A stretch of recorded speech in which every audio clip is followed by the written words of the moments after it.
When I sat down with Lauren Ball, the COO of Westwood Financial, I knew we were going to talk about Westwood's portfolio. They invest mostly in Sunbelt states. At the time of our recording, they had 125 properties in their portfolio, and I knew we would end up talking about some of the specific properties, and that's kind of always the joy in these conversations is the unexpected stuff you didn't know you were going to talk about. So we're going to talk about some interesting tenants, some fun markets, Atlanta, Phoenix, Austin, and we're also going to talk about Lauren's career journey. So sit back for my conversation with Lauren Ball, COO of Westwood Financial.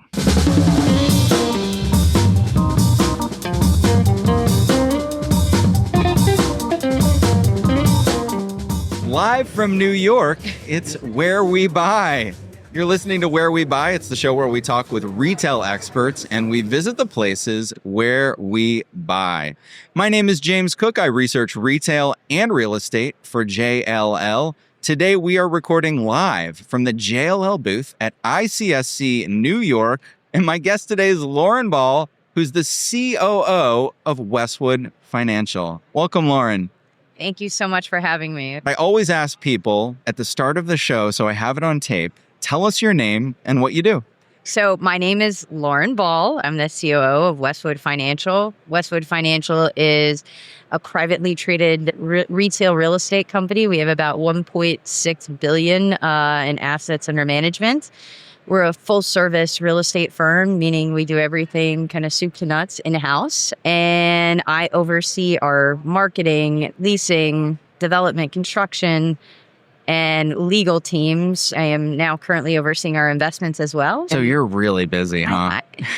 It's always fun. So Westwood, you said the portfolio, it's about 125 centers, is that right? Yeah, it's about 125 centers. 70 of those are owned within a fund, and then the remainder of those are kind of assets that we oversee. Okay, community centers, mostly Sunbelt states, or what's Sunbelt, we call it the Sunbelt states with a Cindy Crawford dot right in Denver. So we're really focused in those markets. About 85% of our ABR is grocery, which makes our portfolio extremely attractive. We own, our biggest focus is trying to buy in markets where we see significant population growth. And we've been really fortunate, and the teams that have come before me have done an excellent job seeing where the growth is going to occur in markets like Phoenix, Dallas, Atlanta, Charlotte, Raleigh, and buying early in those markets.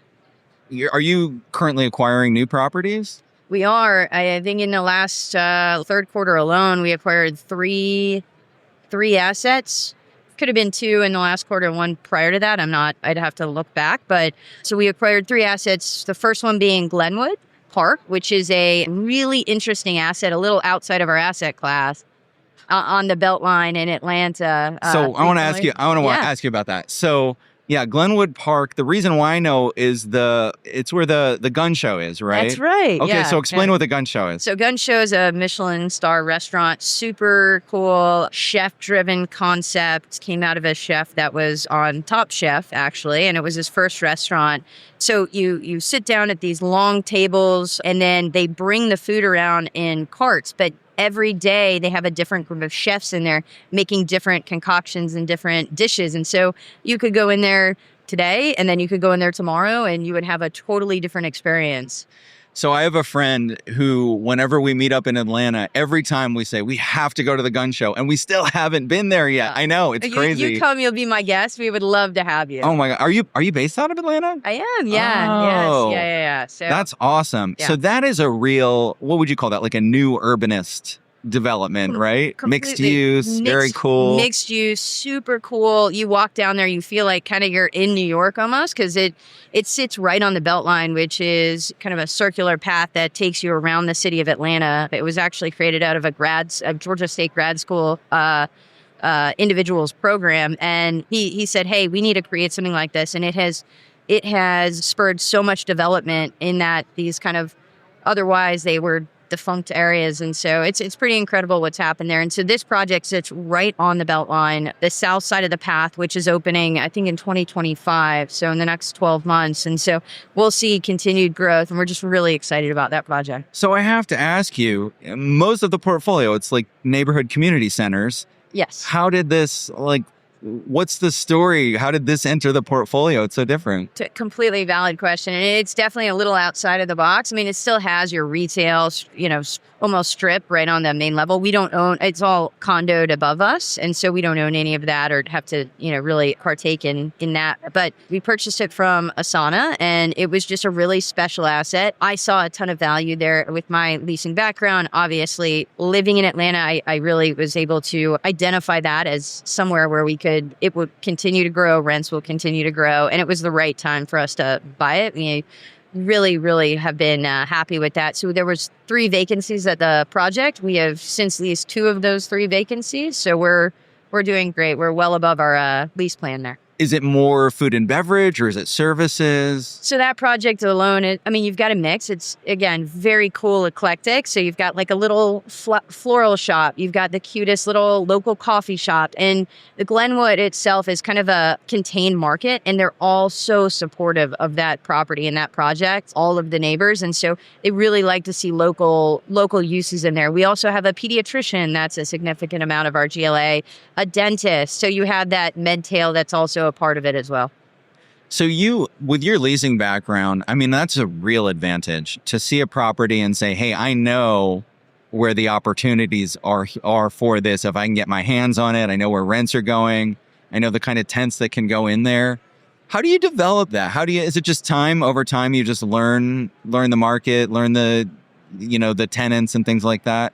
When I started in this business, I had no clue which way was up and down. And so it's all about time, spending time in the markets, finding the right people in those markets to invest in and have them kind of help you in those different markets. Because we're spread throughout the country. And so having an understanding of each of those different markets and knowing the right people to ask the right questions to is extremely helpful to have that network. But it's really also, the team that takes, a big part of it. And they're really the ones that, without the team, we couldn't get any of this done. So that's great. Okay, so Atlanta, what other markets can we talk about? You recently acquired a property in, what's that? Yeah, the other property we acquired was in Phoenix, Arizona. Okay. Was that Paradise Valley Shopping Center? That's Paradise Valley Shopping Center. So we saw a ton of value in that. We have a local office there. So we have 4 offices. We're based in LA. We have an office in Atlanta, Dallas, and Phoenix. And we really like to try to buy in those in those kind of markets or in markets that are in the surrounding vicinity to other properties. And the reason being that it's just easier for us to, as I said, we do everything in-house, so to leasing and manage, et cetera. But our local team, we have a property manager and a leasing guy that lives very close to this asset at Paradise Hills. And we also have a really strong portfolio in that market, so we can cross-lease. And it was an asset that we felt like was under-leased, under-managed, and we've been able to renew one of the tenants there at a 32% increase. We're really, really excited about what that project will hold. Is that an anchored center? So you've got Ace Hardware, Pet Supplies Plus, and a kind of a local jumpy place that has the other box there. Gotcha. And then the rest of it is kind of all small shop. You've got one really interesting tenant there. That's he owns it. He's a sourdough bakery. He's got a commissary in the back, so he does all of his baking on site. And he's special. It's one of those tenants that people travel from all over, really, the Phoenix area to come see him, buy his goods. And he's really just a really special tenant there. I love stories like that. And so he provides, do people come in and buy there, or is he supplying restaurants, or maybe both? I don't know. He's doing both, right? So it's called Proof Bakery. And so he's doing both of those. He goes to local farmers markets. He does a little bit of everything. That's so awesome. I also read you recently acquired your first property in Austin, Texas. You did. So you think there's Austin, as like everybody, loves Austin. What was the decision making to enter that market? So that's a market that, as I stated, we have a large office in Dallas, and it's about a 2.5-hour drive from there. And it's a market that people are raising their hands to try to go to from our office to manage it because they want to spend time in such a great market, as you mentioned. We see significant population growth.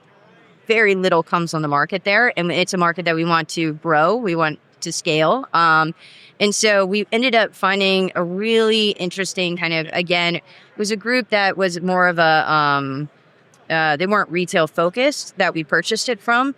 So it was a kind of a bunch of strip kind of buildings. You have the YMCA that just purchased a vacant daycare there that's about to be opening here shortly. So that's going to really help boost things throughout the property. It's just a straight lease up play, and there's a significant amount of vacancy there for us to do our work and get our hands dirty. And so we're really excited about that. So you are getting into the weeds on every one of these properties. This is not a passive kind of investment. You've got a team that's ready to go in and really create value. Yeah, we spend a lot of time on the front end. I mean, for every 500 deals we look at, maybe we'll pick up one or two. But each of those 500 deals, we're spending time looking at them, really understanding, since we have such a great depth of the markets, then we're spending time looking at each of those deals, analyzing whether they're the right fit for us. Tell me about, I don't know, what's an exciting project maybe that you worked on at Westwood, a property that, you're especially proud of or you had fun working on? I'll give you two of those properties. So the first one being a property that we actually office out of in Atlanta. It's called Main Street. We came into the project, it was about 70% leased, and it sits right off of a major interstate 75, and then you have Barrett Parkway. So you're kind of at Main and Main, but you're really far up north in the suburbs. And we were able to spend $1.2 million upgrading the center, repainting it, did some landscaping work, a little facade work, made it look fresh, new. We're now at 97% leased. And it's really just a tale of, hey, reinvest in your asset, which is what we tell people all the time. It's going to make all the difference and make our lives as leasing people much easier. And we've been able to secure some amazing tenants, such as Jinya, which is a fantastic ramen bar if you haven't been. I have. I love it. Yeah. And so they're actually opening a sister concept called the Baked Bear, which I strongly suggest you take a look at. They're these ice cream sandwiches that you go pick your specific cookie that you want and then your ice cream, and then they put toppings on it. So it just opened last week, and there was a line around the block with people waiting to go try this concept out. And so they're franchising that out, and this is one of their first ones. So I had no idea. The Baked Bear. The Baked Bear. And so is this one co-located with Jinya? Yeah, so okay. they'll all be, the majority of them will be right next door to each other. That sounds really Ramen and Baked Bear. Ramen and ice cream. What can you ask for? And it makes perfect sense because you're not going to order dessert, right, at the ramen bar. Mm-hmm. But go outside and grab some ice cream. So that's one. And then another one I'll just give you quickly is Phoenix Camelback Village, which we've reinvested in and really did a full kind of redevelopment, remodel of the shopping center. We were able to secure some amazing new tenants and bump up rent significantly. So we've been really excited about that project. Okay, so like 12 years ago, I moved away from Phoenix. Oh, so you're really familiar with the market. But when I first moved there, I lived on 16th Street in Phoenix. And I would go to Camelback Village to eat at Streets of New York. Is that still there? No, she is no longer there. Okay. So we signed a lease with a group. She left probably earlier this year. So we backfilled that space with a group, Salt and Lime, which is a really cool Mexican restaurant.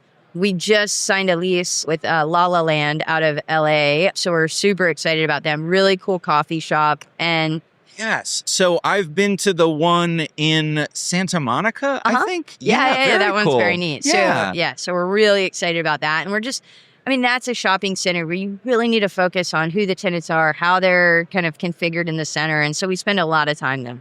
Who's the anchor of that? Is there a grocery anchor? AJ's.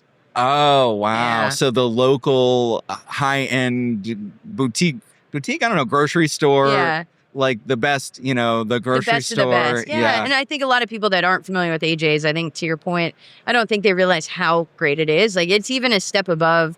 I think their produce and a lot of their meats and stuff is a step above even Whole Foods. It's a phenomenal grocer. Absolutely. Walk into the produce section, it feels like it's an art display. It really does. Where every apple is the ideal apple, the platonic ideal. And the prices reflect that, Yes, You're not, very much so. One does your occasional shopping there, right? Right. That's awesome. And so what kind of improvements did you do to that center in order to upgrade it? Because you kind of talk about capital improvements. Yeah, no. So we did a significant amount. So we had to redo a lot of the asphalt throughout the shopping center. Again, we did a total facelift on the shopping center. All the columns, we added like a kind of a really cool marble element to it. So we really wanted it to signify what it was, which is, really a beautiful area. And across the street from us, it's right at Camelback and 44th, and across the street from us, Red Development did the project with the brand new hotel there, the Ambassador, and then the Suns training facility. They just built that, and that's all open. So that area is completely changed. Okay, well, this is interesting because you bring up Phoenix, I think, is emblematic of a thing that people move there for the weather and the cost of living and the affordability. And it still wins compared to like a New York or Chicago. But I talk to people and the cost of living is going up in these places. Does that worry you that the Sunbelt is going to start to get expensive and the growth is going to slow and that kind of will impact leasing rates and velocity? What do you think?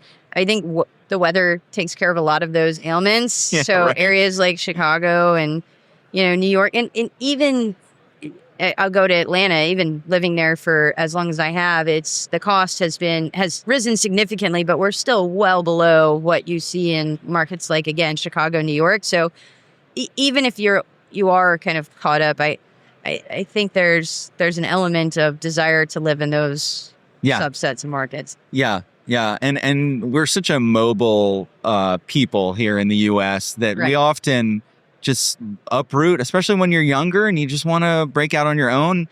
Yeah. So how did you get started in the business? My family was in the business, and I grew up during the summers kind of working in my family's company, making cold calls at 16 years old, trying to kind of dirt dog land. That kind of gave me a passion for the business. I then went out to school in Colorado, University of Colorado.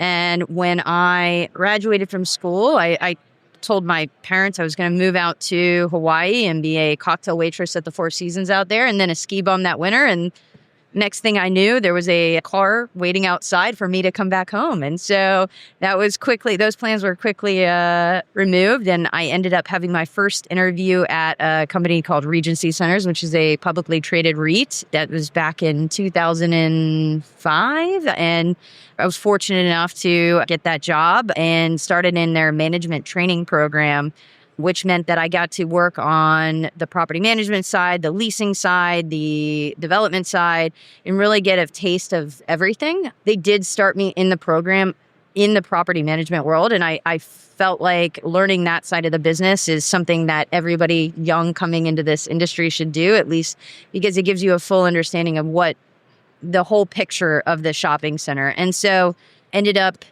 going to site centers where I was for over a decade, and then made my way over to Westwood about four years ago now. And you started at Westwood building out their leasing team, is that right? So I started at Westwood. I oversaw, I think, leasing, legal, marketing, and since then I've kind of grown my role there. Okay, interesting. Yeah. So I want to circle back to something you said early on.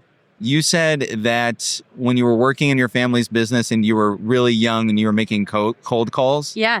How old were you? I was probably 16. So you were 16 and making cold calls? Yeah. What did your parents just give you the phone book and say, here, I want you to call and see call the owners of this land? Is that what it was? So there used to be a book called Dory's, and that would have all the owners' information on there, and I would just go through and just make call. And, it got me used to being on the phone, and I'm not scared of picking up the phone. I'm not scared of rejection. And so that's taken me a long way. I think those are the qualities that you really need to be successful in a lot of things, but definitely in the real estate world. Well, Lauren, our conversation has just flown by, and what I love is digging into the details. And so we talked big level about your portfolio, but you gave me some examples, so I really feel like I know it. So I appreciate the value that you guys bring to your properties that you acquire. Thank you so much. I just really want to say this has been a wonderful experience, so I really appreciate it. Thank you so much for joining me. Thank you. Have a great day. If you like this podcast, do me a favor, go into the app that you're listening to and give us a rating. Or even better, give us a little review. Write just a sentence about what you like about the show. You can subscribe to Where We Buy on the iPhone podcast app, on Spotify, or wherever you get your podcasts, or you can always find us on the web at wherewebuy.show.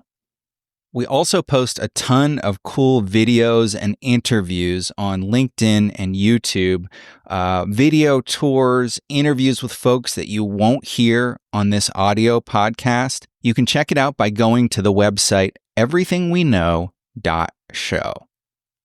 If you have a specific question about retail, shopping centers, or retail real estate, you can feel free to connect with me and send me a message on LinkedIn. You can find me by searching for James Cook, JLL.